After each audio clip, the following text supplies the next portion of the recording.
The jury has reached a verdict, and it is damning.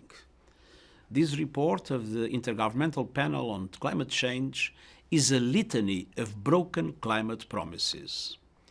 It is a file of shame, cataloguing the empty pledges that put us firmly on track towards an unlivable world.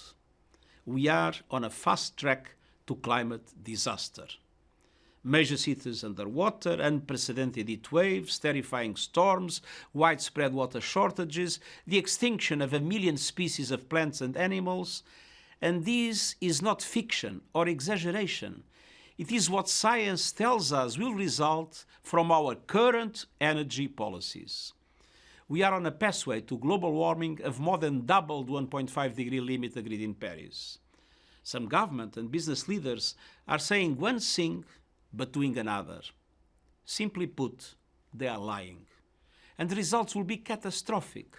This is a climate emergency. Climate scientists warn that we are already perilously close to tipping points that could lead to cascading and irreversible climate impacts. But high-emitting governments and corporations are not just turning a blind eye.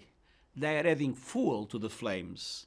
They are choking our planet based on their vested interests and historic investments in fossil fuels, when cheaper, renewable solutions provide green jobs, energy security, and greater price stability. We left COP26 in Glasgow with a naive optimism based on new promises and commitments. But the main problem, the enormous growing emissions gap, was all but ignored. And the science is clear. To keep the 1.5-degree limit agreed in Paris within reach, we need to cut global emissions by 45% this decade. But current climate pledges would mean a 14% increase in emissions. And most major emitters are not taking the steps needed to fulfill even these inadequate promises. Climate activists are sometimes depicted as dangerous radicals. But the truly dangerous radicals are the countries that are increasing the production of fossil fuels. Investing in new fossil fuel infrastructure is moral and economic madness. Such investments will soon be stranded assets, a blot on the landscape and a blight on investment portfolios. But it doesn't have to be this way.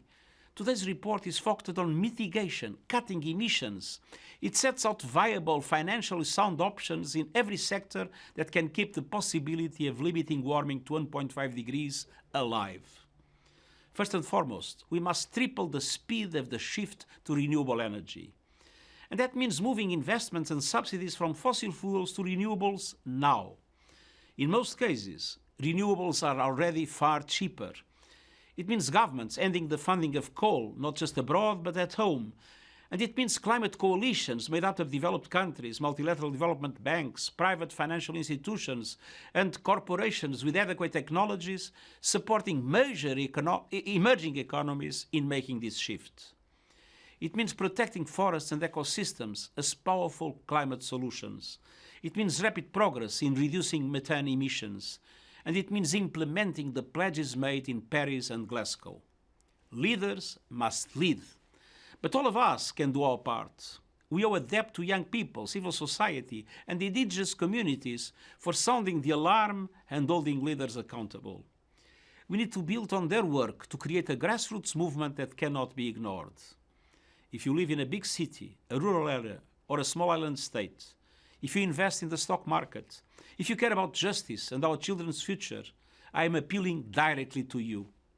Demand that renewable energy is introduced now at speed and at scale. Demand an end to coal-fired power.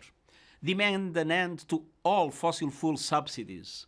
Today's report comes at a time of global turbulence. Inequalities are at unprecedented levels. The recovery from the COVID-19 pandemic is scandalously uneven. Inflation is rising, and the war in Ukraine is causing food and energy prices to skyrocket. But increasing fossil fuel production will only make matters worse.